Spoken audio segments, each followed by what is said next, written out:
महल के द्वार पर उमड़ती सेना को देखकर मृणालिनी का हृदय आशंका से भर गया, लेकिन पीछे हटने का समय नहीं था। तलवार संभालते हुए उन्होंने अपने सैनिकों को संगठित किया और महल के प्रांगण में युद्ध के लिए तैयार हो गईं। अचानक अंधेरे में से एक घुड़सवार तेज गति से महल के भीतर आया। जब उसने अपना मुखौटा हटाया तो मृणालिनी चौंक गई। यह कोई और नहीं बल्कि उनका गुप्त पत्र भेजने वाला था। उसने ऊंची आवाज में घोषणा की, राजकुमारी, यह सेना तुम्हारे विरुद्ध नहीं बल्कि तुम्हारे साथ है। मृणालिनी स्तब्ध रह गई। युवक ने आगे कहा, मैं युवराज आदित्य हूं, पड़ोसी राज्य मालवगढ़ का वैध उत्तराधिकारी।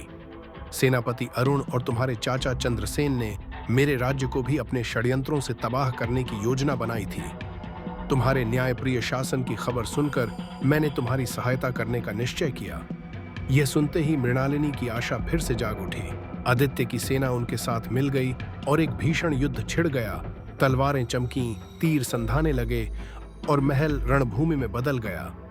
अरुण ने मृणालिनी को अकेले में बुलाकर आखिरी चाल चलने की कोशिश की।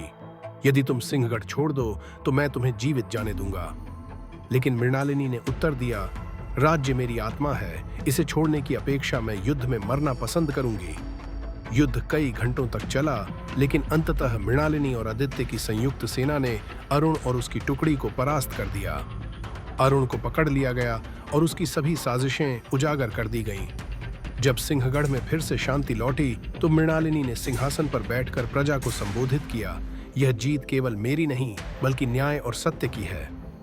सिंहगढ़ अब किसी साजिश का शिकार नहीं होगा। इस तरह राजकुमारी मृणालिनी ने सभी साजिशों